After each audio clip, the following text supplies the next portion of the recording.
कक्षा 10वीं के हिंदी विषय में आज हम चौथी कविता छापा सीखेंगे।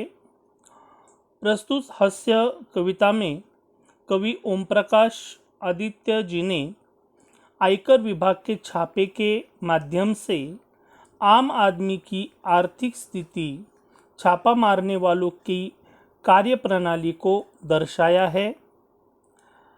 छापे का वर्णन व्यंग्यात्मक हास्य उत्पन्न करता है। इस कविता का विस्तृत स्पष्टीकरण अब हम सीखेंगे। मेरे घर छापा पड़ा, छोटा नहीं बहुत बड़ा। वे आए, घर में घुसे और बोले, सोना कहाँ है? मैंने कहा, मेरी आँखों में है, कई रात से नहीं सोया हूँ। वे रोश में आकर बोले, स्वर्ण दो स्वर्ण।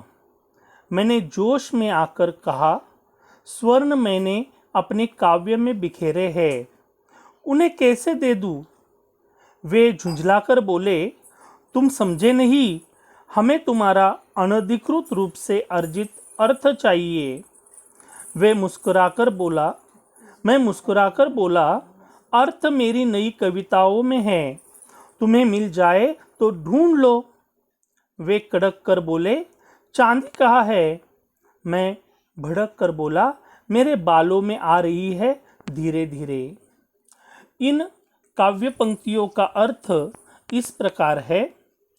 कवि कहते हैं, मेरे घर पर आयकर विभाग का मतलब इनकम टैक्स डिपार्टमेंट का छापा पड़ा। छोटा मोटा नहीं, बहुत बड़ा छापा पड़ा। वे अधिकारी सीधे घर में घुसकर पूछताछ करने लगे। उन्होंने पूछा, सोना कहाँ है? कवि ने जवाब दिया, मेरी आंखों में है। पिछले कई रातों से कवि सोए नहीं है। वे रोष में मतलब क्रोध में आकर बोले, स्वर्ण तो स्वर्ण। कवि ने उत्तर दिया, स्वर्ण उन्होंने उनके काव्य में बिखेरे हैं, आपको कैसे दे दूं? आयकर अधिकारी झुंझलाकर मतलब चिढ़कर बोले, तुम समझे नहीं, हमें तुम्हारा अनधिकृत रूप से कमाया अर्थ मतलब पैसा चाहिए। लेखक हंसकर बोले, अर्थ उनकी नई कविताओं में है, मिल जाए तो ढूंढ लो। आयकर अधिकारी कड़क कर बोले, चांदी कहाँ है? कवि भड़क कर बोले, चांदी तो मेरे बालों में धीरे धीरे आ रही है। इस प्रकार आयकर अधिकारियों ने पूछे हर सवाल का कवि काव्य व्यंग्यात्मक हंसते हुए उत्तर देते हैं। इन काव्य पंक्तियों के जो कठिन शब्द है वो आपको यहाँ पर दिए गए हैं। अगली काव्य पंक्ति है, वे उद्भ्रात होकर बोले, यह बताओ तुम्हें नोट कहाँ है? तुम्हारे नोट कहाँ है? परीक्षा से 1 महीने पहले करूँगा तैयार। वे गरज कर बोले, हमारा मतलब आपकी मुद्रा से है। मैं लरज कर बोला, मुद्राएं आप मेरे मुख पर देख लीजिए। वे कड़क खड़े होकर कुछ सोचने लगे, फिर शयन कक्ष में घुस गए और फटे हुए तकिए की रुई नोचने लगे। उन्होंने टूटी अलमारी को खोला, रसोई की खाली पीपियों को टटोला, बच्चों की गुलक तक देख डाली, पर सब में मिला एक ही तत्व, खाली। कनस्तरों को मटकों को ढूंढा, सब में मिला शून्य ब्रह्मांड। इन काव्य पंक्तियों का अर्थ इस प्रकार है। आयकर अधिकारी उद्भ्रांत होकर बोले मतलब उद्विग्न होकर बोले, तुम्हारे नोट कहाँ हैं? कवि ने उत्तर दिया, परीक्षा के 1 महीने पहले तैयार करूँगा। अधिकारी गरज कर बोले, हमारा मतलब मुद्रा से है। कवि कांपते हुए बोले, मुद्राएं आप मेरी मुख पर देख लीजिए। आयकर विभाग के अधिकारी कुछ सोचते हुए शयन कक्ष में घुस गए मतलब बेडरूम में घुस गए और फटे हुए तकिए की रुई नोचने लगे। फटे हुए तकिए से लेखक की गरीबी समझ में आ रही है। अधिकारियों ने अलमारी को खोला, रसोई की खाली पिपिया मतलब अनाज रखने के पात्रों को टटोला, बच्चों की गुलक मतलब बच्चों के पैसे रखने की जो गल्ला होता है या एक पात्र होता है उसको तक देख डाला, पर सब जगह एक ही बात आई, खालीपन। कनस्तर मतलब टीन का पीपा और मटकों को अधिकारियों ने ढूंढा, पर हर जगह शून्य ब्रह्मांड मतलब सब कुछ खाली, उनका पूरा घर जो है उसमें कुछ भी नहीं था। अगली काव्य पंक्तियां है। देखकर मेरे घर में ऐसा अरण्य कांड, उनका खिला हुआ चेहरा मुरझा गया और उनके 20 सूची हृदय में रौद्र की जगह करुण रस समा गया। वे बोले, क्षमा कीजिए, हमें किसी ने गलत सूचना दे दी। अपनी असफलता पर वे मन ही मन पछताने लगे, सिर झुकाकर वापस जाने लगे। इन काव्य पंक्तियों का अर्थ इस प्रकार से है।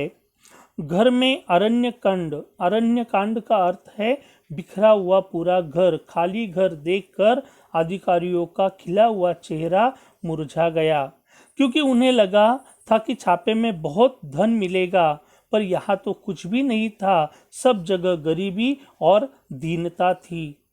अब उनके हृदय में गुस्से की जगह करुणा समा गई। आयकर अधिकारी कवि से बोले, हमें माफ कीजिए, हमें किसी ने गलत जानकारी दी थी। अधिकारी अपनी असफलता पर मन ही मन पछताने लगे थे। सिर झुकाकर वह घर से वापस जाने लगे। अगली काव्य पंक्ति है। मैंने उन्हें रोककर कहा, ठहरिए, सिर मत धुनिए, मेरी बात सुनिए। मेरे घर में अधिक धन होता तो आप ले जाते। अब जब मेरे घर में बिल्कुल धन नहीं है तो आप मुझे कुछ देकर क्यों नहीं जाते? जिनके घर में सोने चांदी के पलंग और सोफे हैं उन्हें आप निकलवा लेते हैं। बहुत अच्छी बात है, निकलवा लीजिए, पर जिनके घर में बैठने को कुछ भी नहीं, उन्हें उनके यहाँ कम से कम एक तख्त तो डलवा दीजिए। इस काव्य पंक्ति का अर्थ इस प्रकार है। जाते हुए आयकर अधिकारियों को रोकते हुए कवि ने कहा, ठहरिए, सिर मत धुनिए, मतलब पश्चाताप मत प्रकट कीजिए, मेरी बात सुनिए। मेरे घर में अधिक धन होता तो आप उसे लेकर जाते। अगर जब मेरे घर में कोई धन नहीं है तो आप मुझे कुछ धन देकर क्यों नहीं जाते? जिनके घर में सोने चांदी के पलंग है, सोफे है, उन्हें आप निकलवा लेते हैं। तो ठीक है, निकलवा लीजिए, पर जिनके घर में बैठने के लिए कुछ नहीं है, उनके घर में बैठने के लिए कम से कम कोई तख्त तो डाल दीजिए। तो इस प्रकार से, इस तरह आयकर छापे के माध्यम से कवि ने समाज के एक गरीब वर्ग की वास्तविकता को दर्शाया है। आज का गृह कार्य है, छापा इस कविता के आधार से इन प्रश्नों को आपको लिखना है। ऐसे प्रश्न बनाइए जिनके उत्तर निम्न शब्द हो।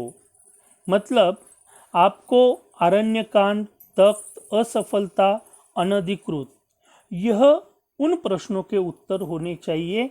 ऐसे प्रश्न आपको तैयार करने हैं। और दूसरा जो है वो अभिव्यक्ति दर्शाने वाला प्रश्न है। कर जमा करना देश के विकास को गति देना है विषय पर आपको आपके विचार स्पष्ट करने हैं। धन्यवाद।